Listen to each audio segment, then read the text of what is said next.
The alien doctrine failed. The human drew twin revolvers.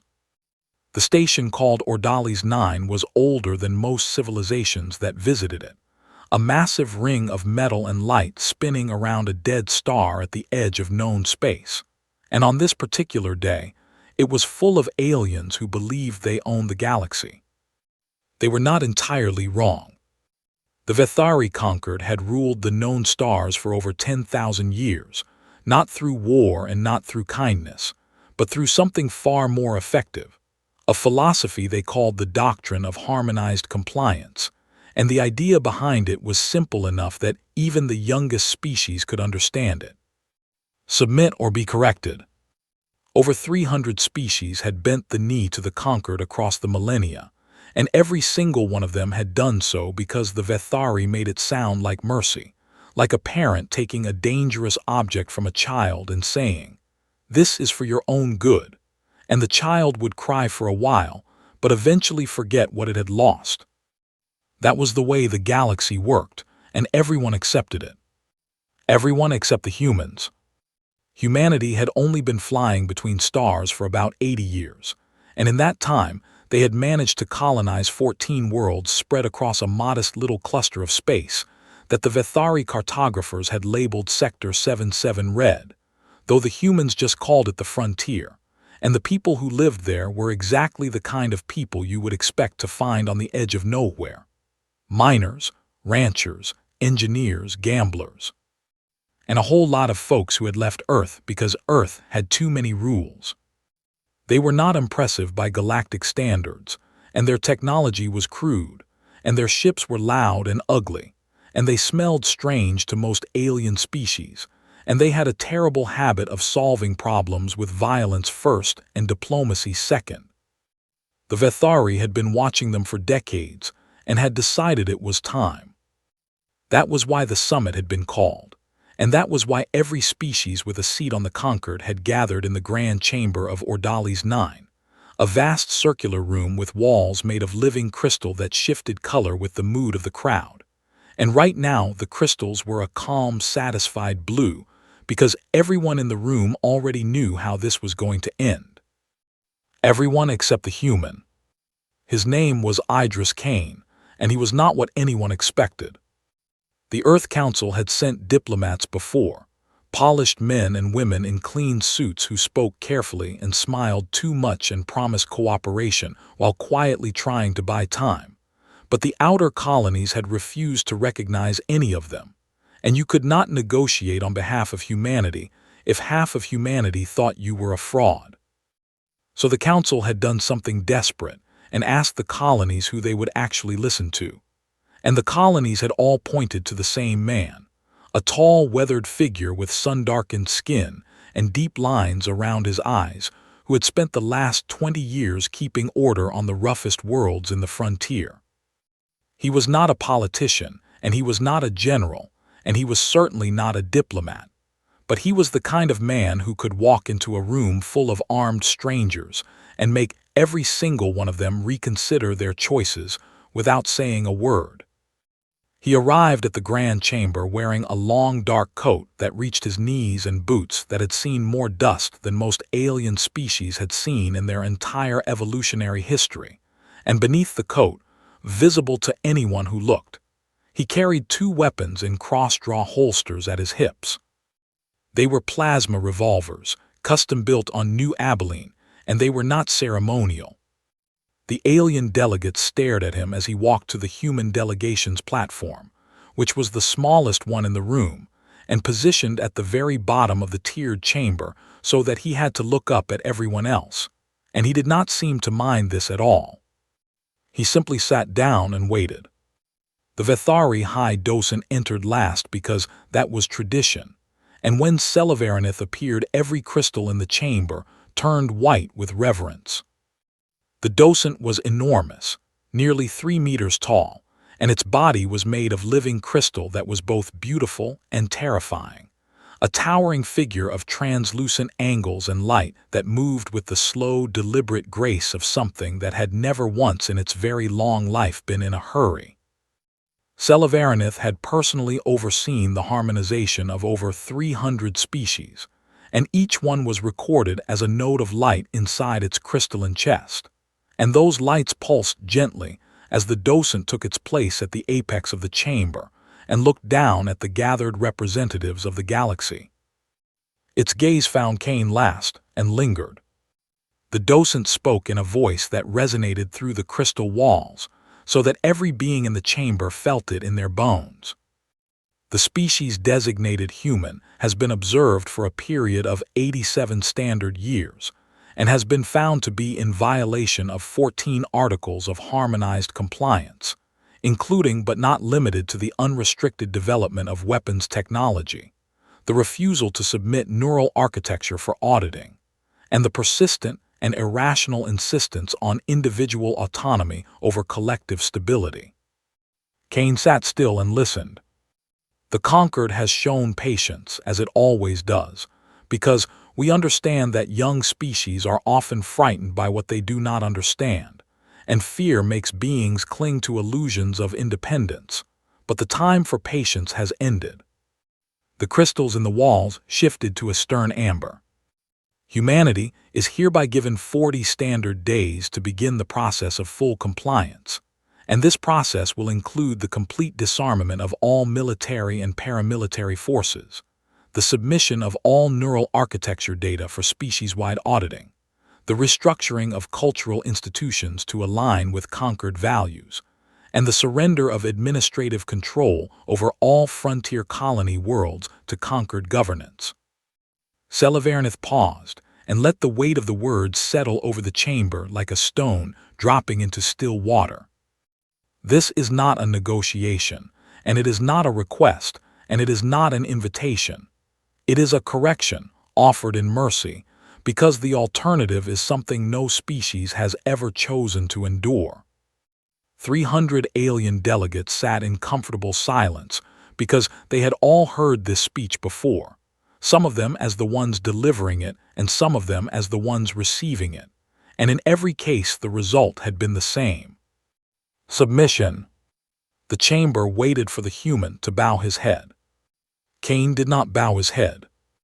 He leaned forward slightly in his chair, and the leather of his coat creaked, and his revolvers shifted against his hips with a soft metallic sound that somehow carried through the entire silent chamber. And he asked one question. And if we say no? The words were not loud, and they were not angry, and they were not dramatic. They were asked the way a man might ask about the weather, calm and simple and genuine, as if he truly did not know the answer and was curious to find out. The chamber went completely still. Not quiet still, as if the air itself had stopped moving, because in 10,000 years of conquered rule no juvenile species had ever asked that question, not once, not ever, because the answer was so obvious that asking it was either madness or something worse. Selivarinith's crystalline body flickered with a light that the universal translators could not process, a color that had no name in any human language, and when the docent spoke again, its voice was different, lower, older, and carrying the weight of something that might have been surprise or might have been the first faint tremor of unease. Then you will be the lesson we teach others. Kane looked at the docent for a long moment, and then he nodded once slowly, the way a man nods when he hears exactly what he expected to hear. He stood up from his chair. He straightened his coat. And he walked out of the grand chamber of Ordali's 9 without another word, his boots echoing on the crystal floor, and the only other sound was the soft, steady click of his twin revolvers, tapping against his hips with every step. The crystals in the walls could not decide what color to turn.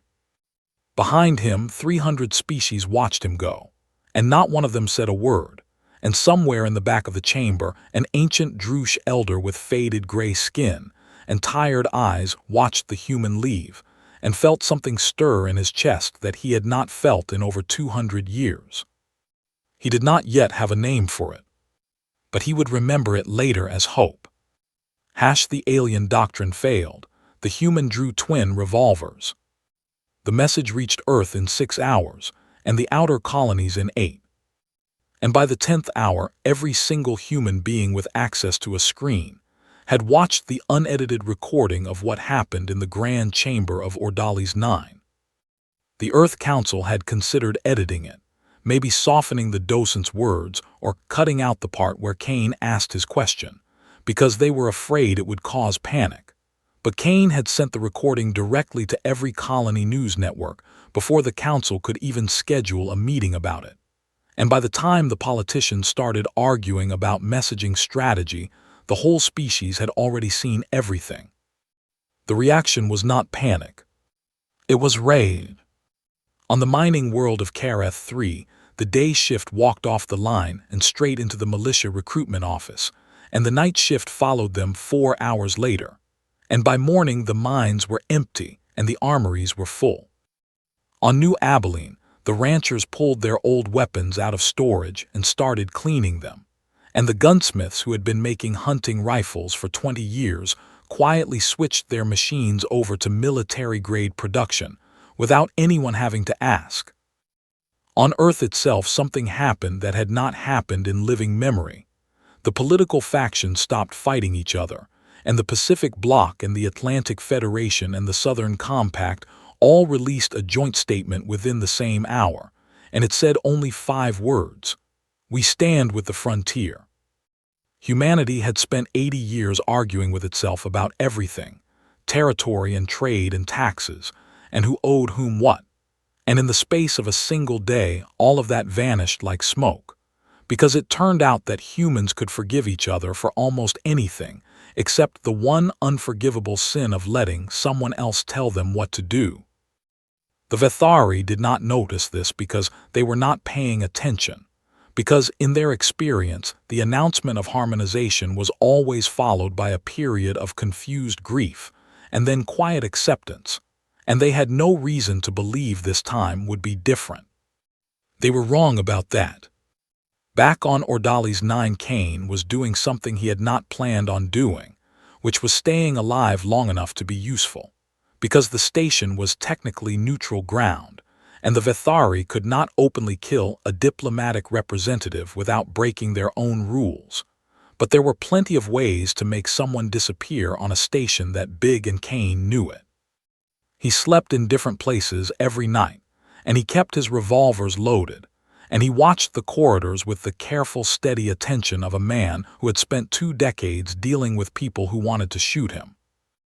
On the 3rd night after the summit, a figure appeared in the doorway of the maintenance bay where Kane had set up his bedroll, and Kane had both revolvers out and aimed before the figure had taken a second step.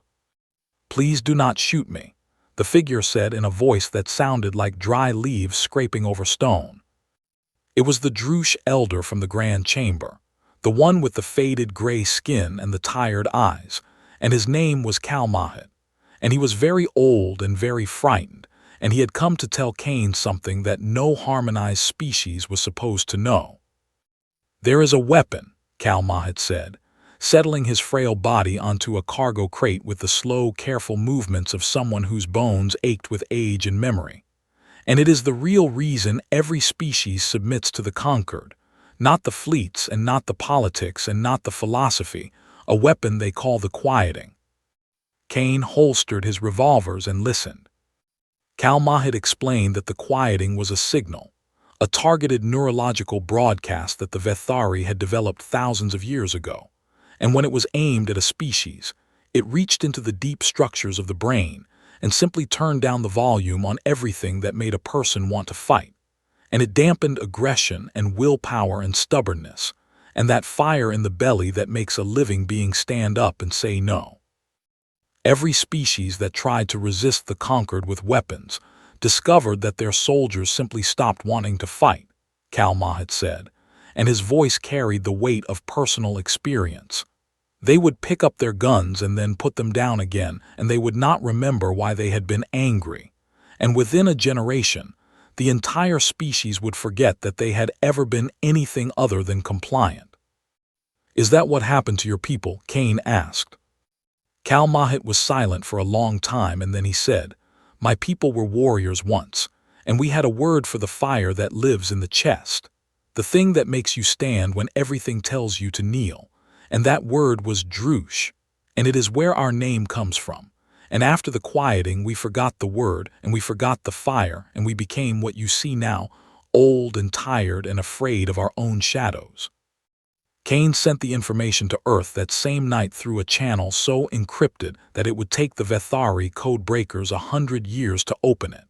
And within 48 hours, the best neurologists humanity had were staring at the data and running simulations, and arguing with each other in that loud, aggressive way that human scientists argue when something important is at stake.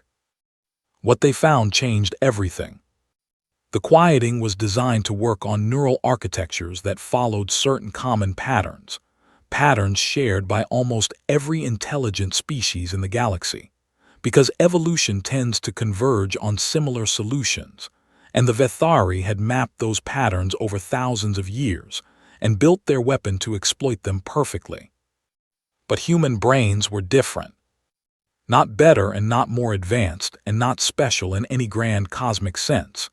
Just different, because human neurology was messy and chaotic and redundant in ways that made alien neurologists wince, and the fear response was tangled up with the aggression response, which was tangled up with the stubbornness response, which was tangled up with something that human psychologists called spite, and that had no equivalent in most alien languages.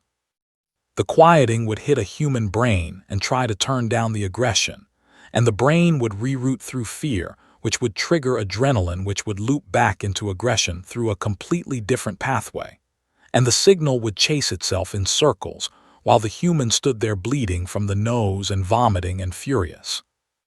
It would not feel good, and it would not be painless, but it would not work. Kane received the report and read it twice, and then he sat alone in his maintenance bay and allowed himself a small, grim smile. Meanwhile, the Vethari compliance fleet had launched 400 warships moving in perfect formation toward human space, and it was the largest fleet ever sent against a juvenile species, because the Vethari were thorough even when they expected no resistance. And the fleet commander was a crystalline officer named Teleth who had overseen 19 harmonizations and had never once encountered a species that fought back after the quieting was deployed. The fleet crossed the border of human space on day 23 of the countdown, and the first target was the colony world of Harkin's Rest, a dusty frontier planet with a population of 200,000 humans who made their living mining rare minerals from a desert that never ended. The fleet arrived in orbit and Teleth activated the quieting and aimed it at the planet below, and the signal washed over Harkin's Rest like an invisible tide. On the surface, 200,000 humans felt it hit them all at once, a wave of nausea and confusion and a terrible pressure behind the eyes and a ringing in the ears that made it hard to think, and some of them fell to their knees, and some of them vomited, and some of them screamed. And then they got back up. They got back up with blood running from their noses and fury burning in their eyes, and every single weapon on that dusty little planet pointed at the sky. And the orbital defense batteries that everyone thought were too old and too crude to matter opened fire on the compliance fleet with everything they had. Teleth stared at the tactical display and could not understand what was happening, because the data showed that the quieting had reached every brain on the planet, and the data showed that it was operating at full power, and the data showed that the humans should be sitting down and forgetting why they were angry. Instead, the humans were shooting at the fleet, and they were not stopping, and they were screaming something that the translators could only partially render, something about the aliens going somewhere anatomically impossible. And the first Vethari patrol ship took a direct hit and broke apart in a shower of crystal and fire. On Ordali's 9, Kane heard the news from a smuggler who had intercepted fleet communications, and he closed his eyes for a moment, and then he opened them and looked at Cal Mahit, who was sitting across from him. "It has begun," Kane said. "Yes," said Cal Mahit. And then the old Droosh did something that surprised them both. He straightened his back and lifted his head, and for just a moment his tired eyes were not tired at all. "What do you need from me?" he asked. Kane looked at him and then looked past him at the dark corridors of Ordali's 9, where 1,000 harmonized species lived in quiet obedience and had forgotten what it felt like to be free. "I need you to help me remind them," Kane said. And so while the frontier burned and bled and refused to kneel, Kane and Kalmahat began to walk the hidden places of the station, the cargo bays and service tunnels and forgotten corridors where the broken species gathered when they thought no one was watching. And Kane would sit with them, and he would not give speeches, and he would not make promises. He would simply ask one question: "Do you remember who you were before?" And in the silence that followed that question, something old and buried would stir behind alien eyes, something that the quieting had turned down but never quite managed to kill. And some of them would look away, and some of them would weep, and some of them would sit very still as if listening to a sound they had not heard in centuries. The clock was ticking, and the fleet was advancing, and the frontier was bleeding. But somewhere in the guts of an ancient station, a man with 2 revolvers was planting seeds in soil that everyone had sworn was dead. And against all reason and all logic, and all 10,000 years of galactic history, those seeds were beginning to grow. The alien doctrine failed. The human drew twin revolvers. The Battle of Harkon's Rest lasted 11 days, and by the end of it, the Vethari had learned something that no amount of intelligence gathering and neural analysis and 10,000 years of galactic dominance had ever taught them. Humans do not stop. They should have stopped on the 2nd day when the orbital batteries were destroyed, and the compliance fleet had total control of the sky and dropships began landing on the endless desert, with thousands of Vethari ground troops in gleaming crystal armor that could shrug off most projectile weapons. They should have stopped on the 5th day when the main settlement was surrounded, and the water recycling plant was captured, and the defenders were running low on ammunition and food and hope. They should have stopped on the 8th day when the quieting was cranked up to a level that would have turned any other species into sleepwalking cattle, and the humans were bleeding from their ears and their eyes, and some of them could barely stand. But they did not stop. The miners of Harkon's Rest knew the desert better than any alien ever could, and they had spent decades digging tunnels through the rock to reach mineral deposits, and those tunnels became bunkers and ambush points and escape routes. And the Vethari ground troops found themselves fighting an enemy that appeared from nowhere and vanished into the sand and left behind nothing but dead soldiers and booby traps. The Vethari had never encountered guerrilla warfare because no species had ever retained enough willpower after the quieting to organize it, and their tactical doctrine was built entirely around the assumption that resistance would crumble within hours. And they had no playbook for an enemy that rigged their own water supply to explode rather than let it be used as leverage. On the 11th day, the Vethari took Harkon's Rest, and Fleet Commander Teleth reported victory to the conquered. But the report contained numbers that made the Vethari leadership go very quiet: 5 times the expected casualties, 12 ships damaged, 3 ships destroyed, and a ground occupation that was already bleeding resources at an unsustainable rate because the surviving humans had melted into the desert and were launching raids every single night. The fleet moved on to the next colony and the next, and the pattern repeated. The quieting would hit, and the humans would stagger and bleed and vomit, and then they would pick up whatever weapon was closest and fight with a fury that the Vethari had no word for, because the Vethari language had deleted the concept of irrational resistance centuries ago. The frontier was burning, but it was not breaking. Meanwhile, on Ordali's 9, the Vethari High Docent prepared for what should have been the most satisfying part of any harmonization: the ritual humiliation. It was tradition stretching back thousands of years that the representative of the juvenile species would be summoned to the Grand Chamber to watch their worlds fall on live holographic display, while the assembled delegates of the conquered observed. And the purpose was not cruelty, or at least the Vethari did not believe it was cruelty. It was education, a final lesson that showed the representative, and the galaxy that resistance was futile, and submission was the only rational choice. Invitations were sent to every delegation on the station, and every single one of them came because this was the most important social event of the harmonization cycle, and the grand chamber filled with hundreds of alien dignitaries from 100 different species, and the wall crystals turned a triumphant gold, and the holographic projectors warmed up and began pulling live feeds from the human frontier.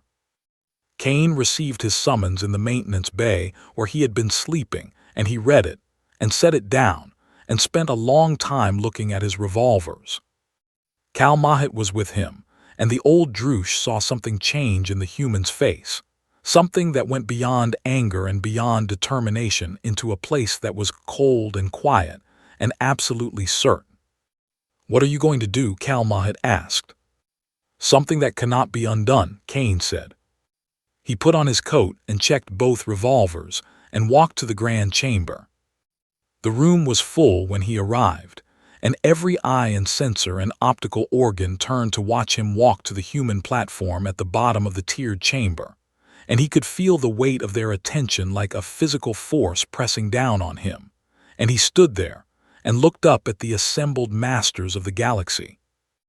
The holographic feeds flickered to life around the chamber, enormous floating images showing the human frontier in various stages of destruction, and there was Harkin's Rest with its settlements burning, and New Caledonia with Vethari dropships descending through clouds of smoke, and Port Sorrow with its defenders making a last stand on a bridge over a river that had turned red. Kane watched the feeds and his jaw tightened, and his hands hung at his sides very near his revolvers. Selavernith stood at the apex of the chamber, towering and brilliant, and the docent's crystalline body pulsed with the warm light of absolute confidence as it spoke. "Observe the cost of refusal. Your worlds burn because you chose pride over peace, and your people suffer because you taught them that defiance was strength when it was only delusion. And soon the quieting will complete its work, and your species will join the harmony of the conquered, and you will wonder why you ever resisted."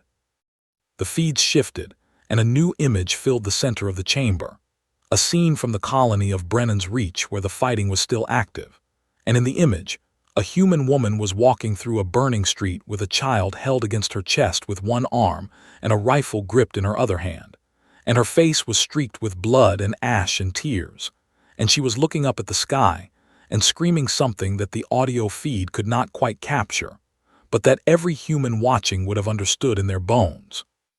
Kane stared at that image, and something in his chest went very still.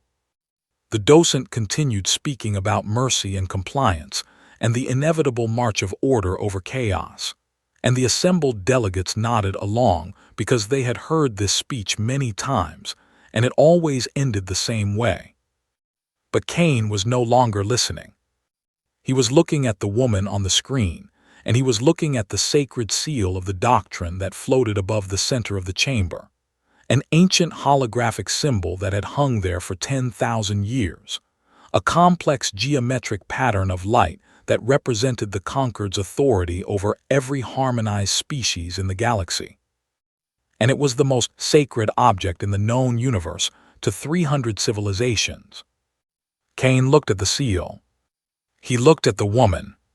He reached beneath his coat, and he drew both revolvers. The sound of them clearing the holsters was a sharp double click that cut through the docent's speech like a knife, and for one frozen instant, every being in the grand chamber stared at the human standing at the bottom of the room with two weapons raised and pointed not at the docent, and not at the delegates, but at the sacred seal itself. Kane fired. 2 plasma rounds, bright blue and screaming hot, crossed the chamber in the space between heartbeats and struck the doctrine's seal dead center, one from the left revolver and one from the right, and the ancient holographic symbol that had represented galactic order for 10,000 unbroken years shuddered and cracked, and then it shattered into a million fragments of dying light that rained down through the chamber like falling stars. The silence that followed was the loudest sound Kane had ever heard. 300 species stared at the empty space where the seal had been, and their brains tried to process what had just happened. And for most of them, it simply would not compute because this was not possible. This could not happen. A juvenile species representative had just destroyed the most sacred symbol in galactic civilization with a pair of crude frontier weapons, and he was still standing there with smoke rising from the barrels. Selivarinith's crystalline body flickered with colors that had no names, and the docent's voice, when it came, was barely a whisper. "What have you done?" Kane holstered his revolvers with the smooth, practiced ease of a man who had done it 10,000 times before, and he looked up at the docent, and then he looked out at the assembled delegates, the ambassadors and representatives and leaders of every harmonized species in the galaxy, beings who had forgotten what it meant to stand and what it meant to choose and what it meant to say no. And then from the back of the chamber came a sound that no one had heard in that room in centuries. Kalmahit was laughing. The old Drush elder was standing on his platform with tears running down his gray face, and he was laughing with his whole body shaking, and it was not a bitter laugh or a mocking laugh. It was the laugh of a man who has just remembered something precious that he thought was lost forever. Another delegate joined him, a Fen representative, whose species had been harmonized 400 years ago, and the Fen did not laugh but instead made a high keening sound that was their equivalent of joy. And then a Korath delegate slammed all four of its fists on its platform in a gesture that had been forbidden for 6 generations. The chamber erupted. Some aliens were terrified, and some were furious, and some were weeping, and some were making sounds that their species had not made since, before the quieting had taken those sounds away from them. And the wall crystals could not keep up, and they were flashing through every color they had in a desperate attempt to reflect a room that had gone completely beyond anything their programming could process. Kane stood in the middle of it all, and spoke clearly enough for every translator in the room to carry his words. "The doctrine is dead. What you do next is up to you." Then he walked out the same way he had walked out 40 days ago, boots on crystal and revolvers at his hips, except this time he was not alone because Kalmahit fell into step beside him, and then 2 Fen delegates, and then a Korath, and then others. A growing stream of aliens following the human out of the grand chamber and into the corridors of Ordali's 9. Within 3 hours, the first harmonized species, a small aquatic civilization called the Melori, who had been compliant for 800 years, broadcast a declaration of independence from the conquered on every open frequency. Within 6 hours, 12 more followed. By the end of the day, the conquered's communication networks were overloaded with declarations and demands and questions that no one had dared to ask for millennia, and the Vethari compliance fleet received an emergency order to halt its advance into human space, because suddenly the humans were not the only problem. Selivarinith stood alone in the grand chamber and looked at the empty space where the seal had been, and the crystals in the walls had finally settled on a color. It was red, and it meant fear. The alien doctrine failed. The human drew twin revolvers. The galaxy had not been this loud in 10,000 years. Within a week of the seal's destruction, over 40 species had declared some form of independence from the Vethari conquered, and the declarations ranged from polite formal requests for renegotiation to outright fury, and one species, the Gorath, who had been harmonized so long ago that no one remembered what they had been like before, simply stopped responding to all conquered communications entirely, and sealed their borders and began digging up weapons that had been buried under their capital city for 3,000 years. The Vethari were not prepared for this because they had never needed to be prepared for this, and the entire structure of the conquered was built on the assumption that once a species was harmonized, it stayed harmonized, and there was no contingency plan for what happened when the harmonization started coming undone, because the idea was as unthinkable as gravity deciding to work sideways. But it was happening. On the Vethari homeworld, the Council of Docents convened for the first time in 400 years, and the debate was fierce and terrified, and the younger docents argued for military response, while the older ones argued for patience. And Selavernith said nothing and sat in the center of the chamber and thought about a human with two revolvers and wondered how something so small and crude and simple could have broken something so vast and ancient. The compliance fleet was recalled from human space and redeployed to the Concord's core systems because the priority had shifted from conquering a juvenile species to preventing the complete collapse of an empire. And when the fleet pulled back from the human frontier, the colony worlds that were still burning simply kept burning, and the humans who were still fighting simply stopped having anyone to fight and stood in their ruined streets and looked up at the sky where the Vethari ships had been. And some of them wept, and some of them laughed, and most of them just sat down and rested because they were so very tired. But the war was not over, it had just gotten much bigger. Across the galaxy, the freed species began to remember, and the remembering was painful because the quieting had not just suppressed their willpower. It had blurred their identities, and entire cultural traditions had been lost, and languages had been simplified, and art forms had been abandoned, and histories had been rewritten to remove any mention of resistance or pride or independence. And now those species were trying to rebuild themselves from fragments and echoes, and the fading memories of their oldest members. The Drush were among the first to fully reawaken, and when they did, the galaxy discovered that the gentle, quiet people everyone had known for centuries were the descendants of one of the most formidable warrior cultures the galaxy had ever produced. And Kalmahet, old and frail as he was, became the center of a resurgence that spread across every Drush colony world, and young Drush who had never raised a hand in anger began training for combat with a focus and intensity that startled even them. The fire was always there, Kalmahet told Kane when they spoke on a secure channel. Your people did not give it back to us. You simply showed us where we had buried it. Humanity became the symbol of the rebellion not because humans were the strongest or the smartest or the most advanced. They were none of those things, but because they had been the ones stupid enough to go first.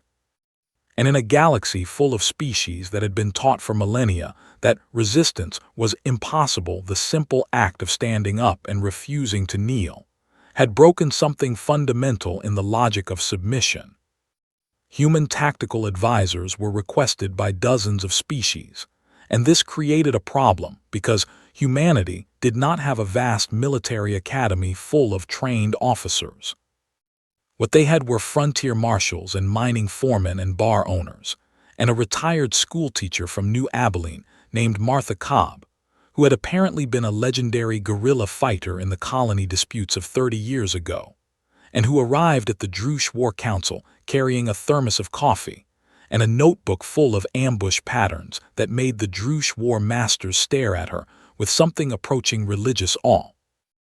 These humans taught the freed species things that no Vethari doctrine had ever accounted for: how to fight while terrified, how to use inferior equipment against a superior enemy, how to turn every piece of terrain into a weapon, and most importantly, how to keep going when every rational calculation said you should quit.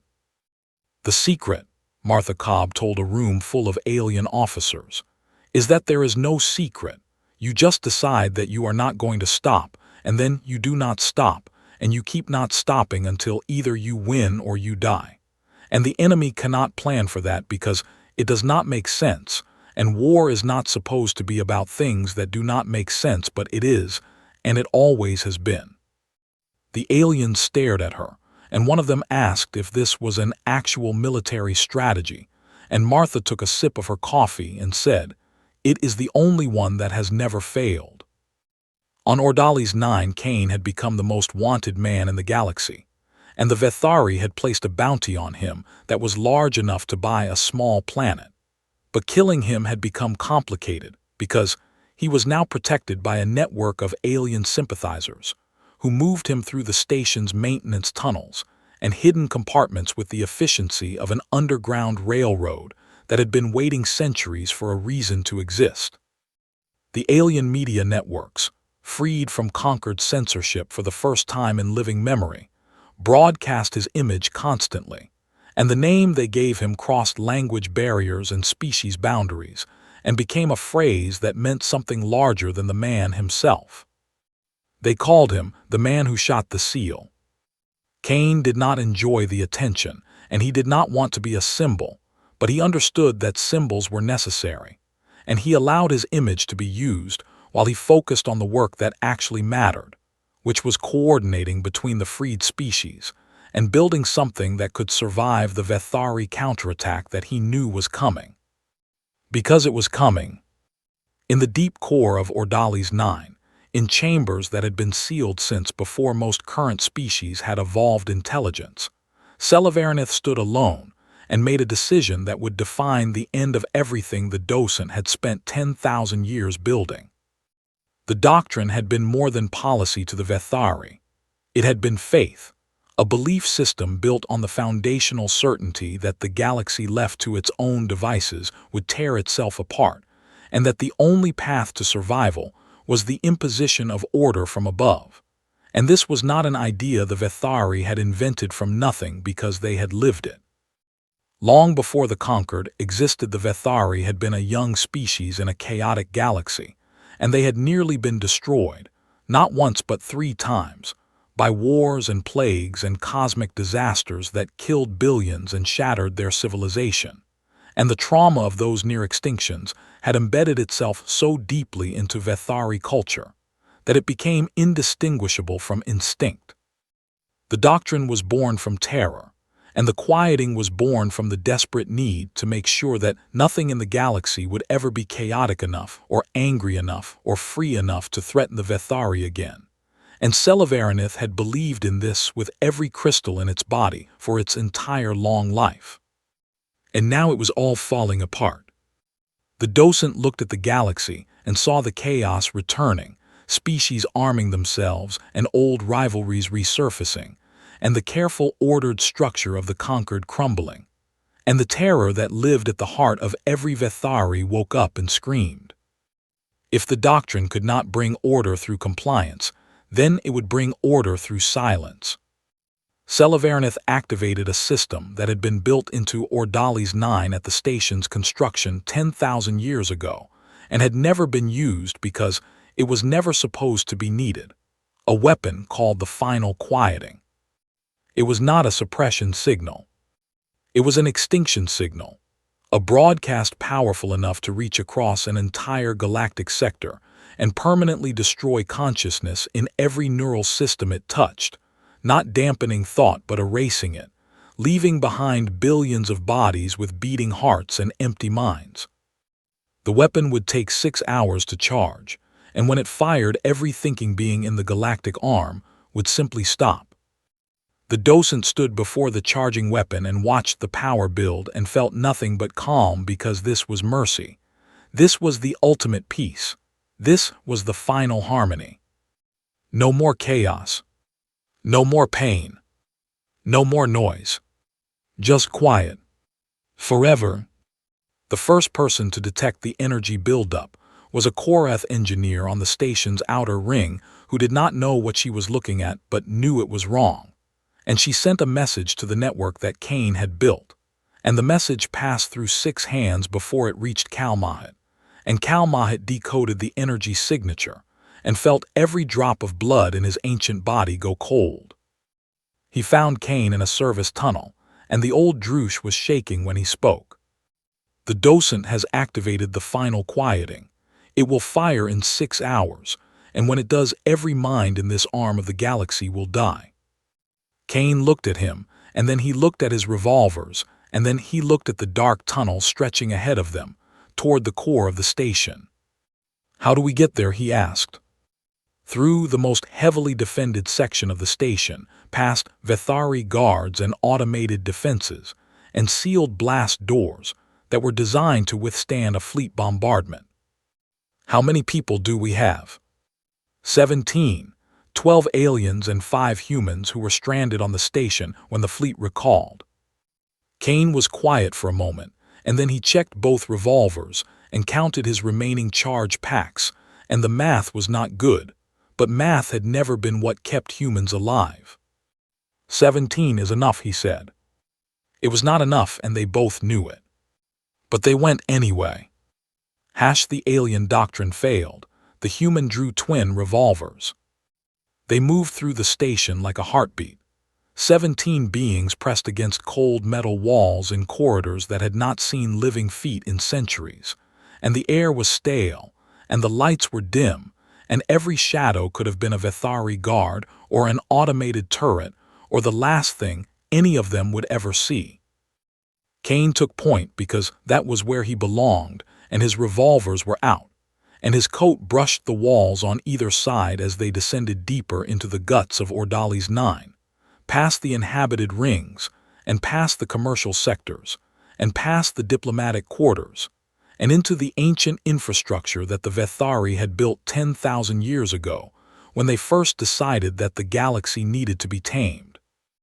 The team was a strange collection of beings, 5 humans including Kane, 3 Drush warriors who had remembered their training only weeks ago, but who moved with the muscle memory of a culture that had been fighting for millennia before the quieting stole it from them, 2 Fen scouts whose species could see in spectrums that most others could not, a Korath engineer named Tessic who knew the station's layout because she had been repairing its systems for 30 years, and 4 others from species whose names Kane could not pronounce, but whose courage he did not question. Cal Mahit was with them, and he should not have been because he was old and slow, and his body was failing him in ways that he tried to hide but that everyone could see. And when Kane had told him to stay behind, the old Drush had looked at him with those tired eyes and said, "I have spent 200 years being quiet, and I will not spend my last hours being quiet too."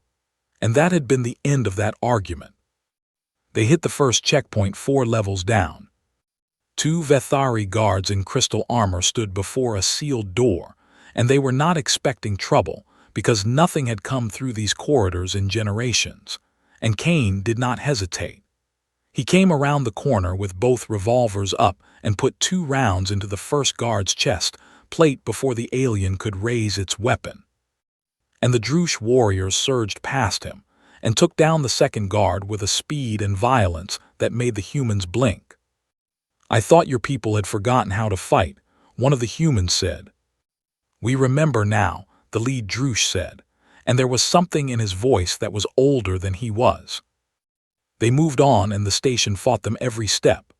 Automated defense turrets dropped from the ceiling, and Tessic, the Korath engineer, scrambled to hack them, while the others provided cover fire.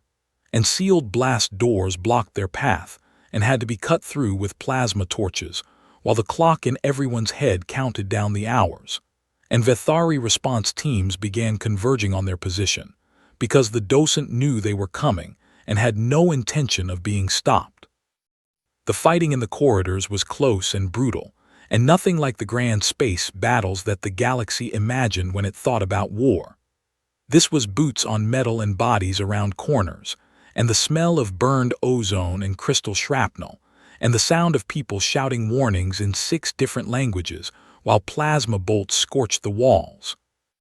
They lost the first member of the team on level 7, a Fen scout named Pellies, who took a turret round through the throat and died so quickly that her body hit the floor before anyone realized she had been hit. And Kane knelt beside her for 2 seconds and then stood up and kept moving because stopping meant everyone on the station and everyone in the galaxy would join her. They lost 3 more on level 9, where a full Vethari squad was waiting in ambush, and the corridor turned into a killing field. And one of the humans, a young mechanic from Port Sorrow named Dell, who had been stranded on the station when the fleet launched, threw himself on a pulse grenade to shield the others, and the explosion painted the walls with light and shadow. 11 remained. Then 9. Then 7. Cal Mahit was wounded on level 12.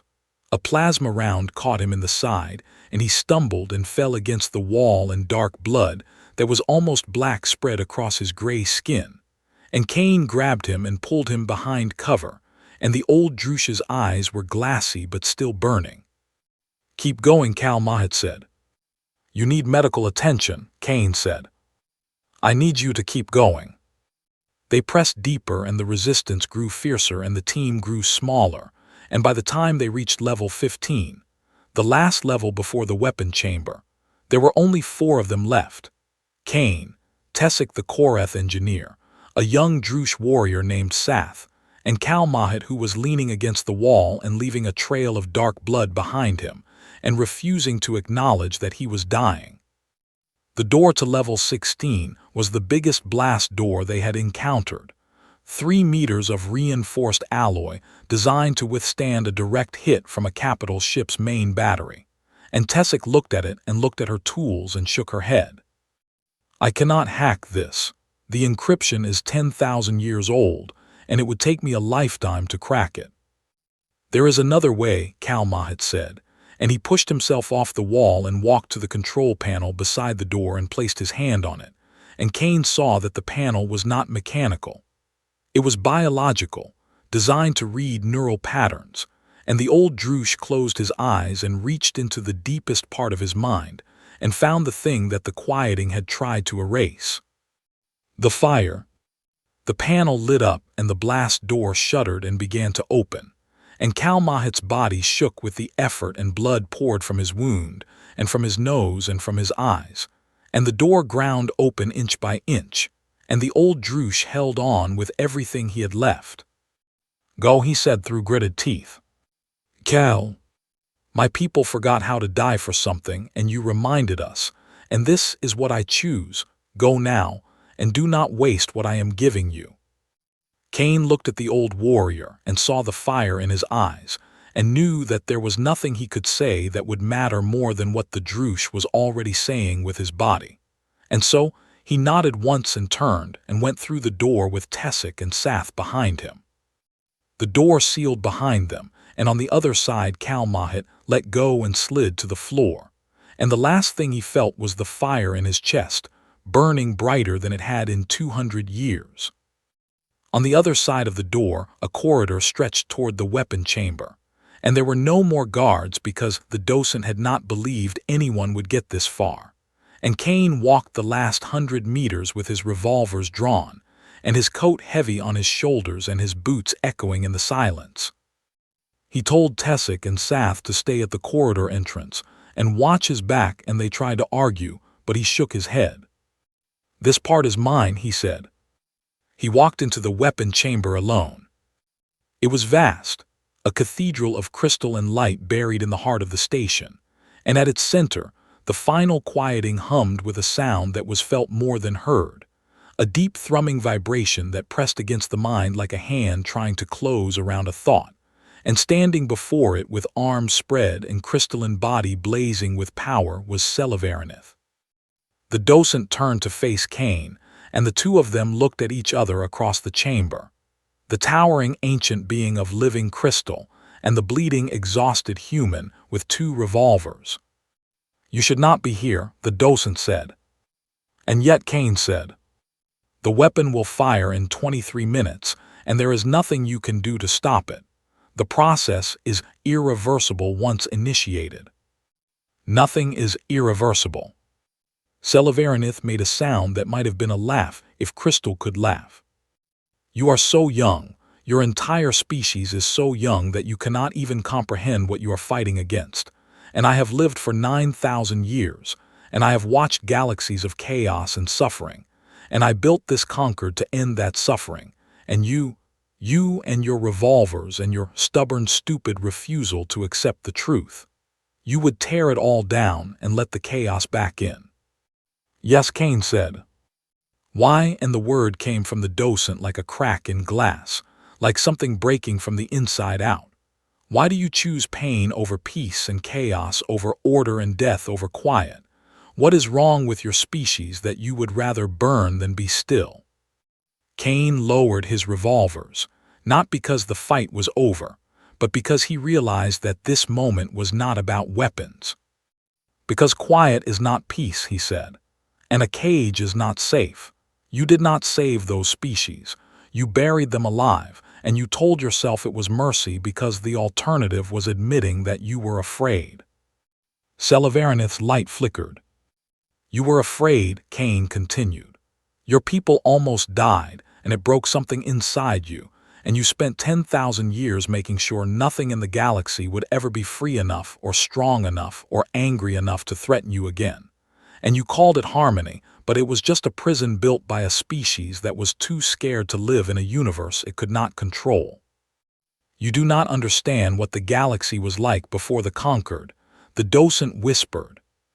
No, I do not, but I know what it is like now, and it is a graveyard full of living corpses who forgot their own names, and that is not peace. That is death that is too afraid to admit what it is. The weapon hummed louder, and the countdown continued, and Selivarinith's body flickered between colors that meant grief and fear and rage, and something that looked almost like relief. I cannot stop it, the docent said, and Kane did not know if the docent meant the weapon or the chaos or the fear. You can let go, Kane said. You do not have to be afraid anymore, none of us do. For one moment, one single crystalline moment, Selivarinith's light steadied and cleared, and the docent looked at Kane with something that was not hatred and not contempt but recognition, the way one tired soul recognizes another. Then the moment passed.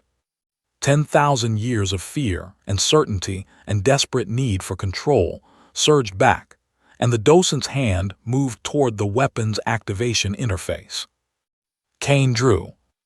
One shot from the right revolver, fired from the hip with the speed of a man who had been drawing on threats since before he was old enough to vote, and the plasma round crossed the chamber in a blink and struck Selivarinith's central crystal.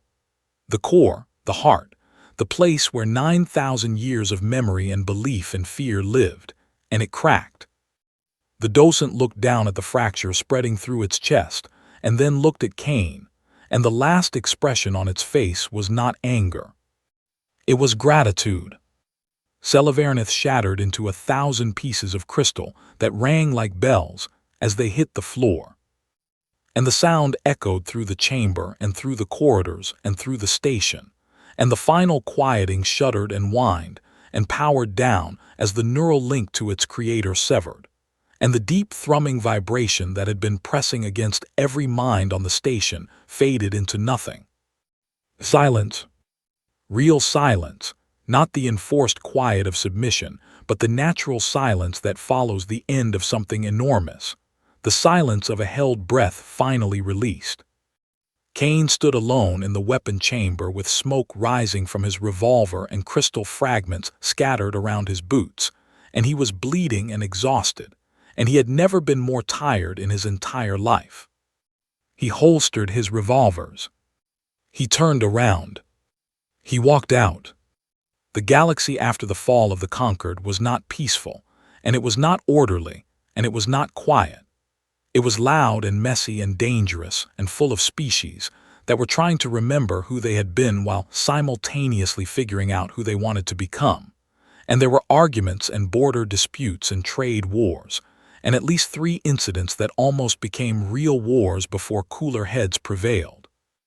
The Vethari did not vanish.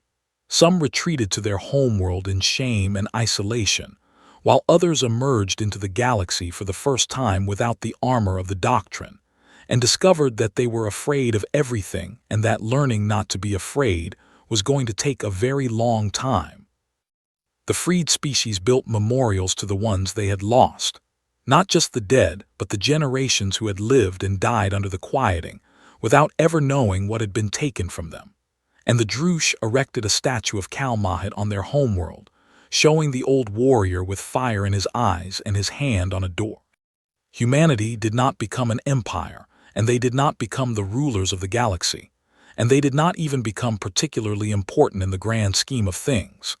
They went back to their 14 battered colony worlds and started rebuilding, and they went right back to arguing with each other about territory and trade and taxes, because that was what humans did, and no amount of galactic war was going to change that.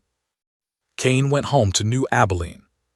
He hung his coat in the closet, and he put his revolvers on the mantel above the fireplace, and he sat down on his porch with a glass of something strong, and he watched the sun set over the frontier. 2 suns actually, one gold and one red, painting the sky in colors that no one on Earth had ever seen. He did not feel like a hero, and he did not feel like a legend, and he did not feel like the man who had changed the galaxy. He felt like a tired man, sitting on his porch watching the sunset. And that was enough. Somewhere out among the stars, a young Droosh picked up a weapon for the first time, and felt the fire kindle in her chest, and smiled without knowing why. Somewhere else a Vethari child looked at the night sky and felt afraid, and then felt something beyond the fear. Curiosity, maybe, or wonder, or the first faint stirring of the courage it would take to live in a universe that could not be controlled. And somewhere on a station orbiting a dead star, the last fragments of a shattered seal drifted in the recycled air, catching the light, spinning slowly, going nowhere. The doctrine had failed. The galaxy was free. And it was loud and messy and terrifying and beautiful and alive. And that was enough too.